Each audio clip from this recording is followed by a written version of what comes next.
Last year, thousands of people in the Philippines started playing a video game for work rather than pleasure.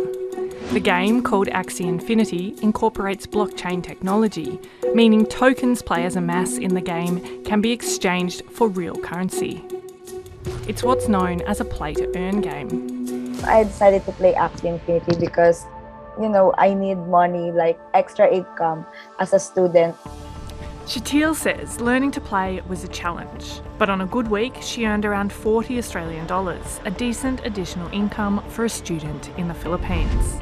To people like Shatil, some promoted the game as a flexible way to make money at home during the COVID pandemic. So it's really framed as, I guess in a very similar way to how a lot of gig economy style companies talk about themselves as, offering people flexible working arrangements. You can work as much as you want, as little as you want. You can make as much money as you want theoretically.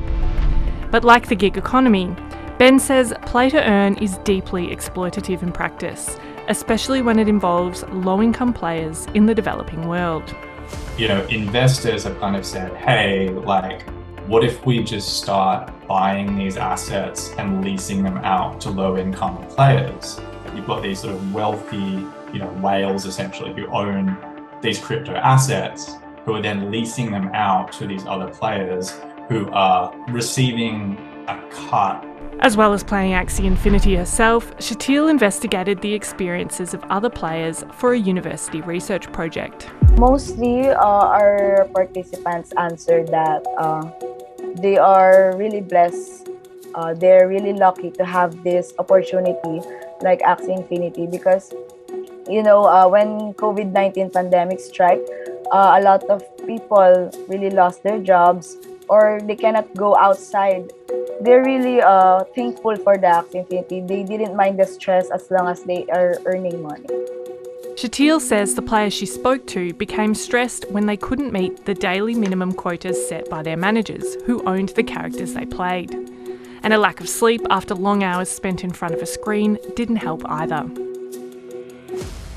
The term play to earn is new, but Ben says the potential for labour exploitation within video games began in the early 2000s. Known as gold farming, mostly Chinese workers spent hours on end generating in-game currency, which was then sold on for real money to wealthier players.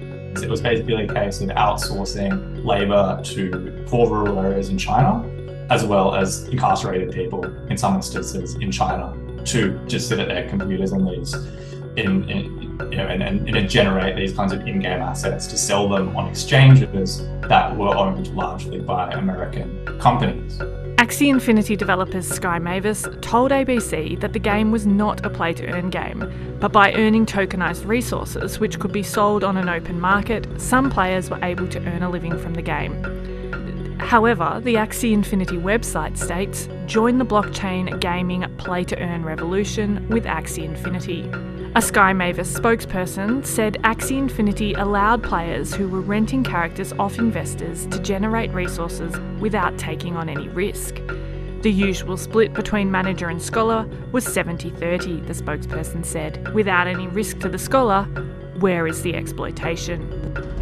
In the Philippines in 2021, play to earn was reaping rewards until the value of Axie Infinity's in-game tokens, known as Smooth Love Potion or SLP, came crashing down. I lost my excitement to continue playing because of the SLP's value. I noticed that the players on multiple communities are converting their SLP into cash as soon as possible. According to Bloomberg, Axie Infinity had around 2.7 million active daily users in April 2021. Last week, there were around 111,000. Axie Infinity's currency dropped in value after the recent crypto crash, but it was already falling before then. Earlier this year, hackers stole around $600 million in cryptocurrency linked to Axie Infinity. Some critics say there are also fundamental problems with the economics of play-to-earn games like Axie Infinity.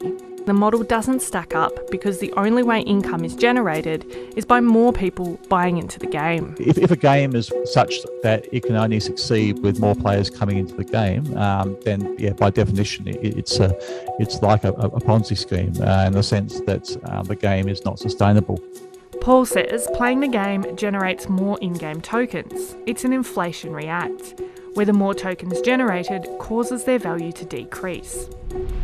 A Sky Mavis spokesperson denied Axie Infinity was a Ponzi scheme and referred the ABC to the economy and long-term sustainability section of the company's white paper. The spokesperson also said the company had conducted economy balancing efforts within the game to ensure more SLP was used while playing Axie Infinity rather than exchanged.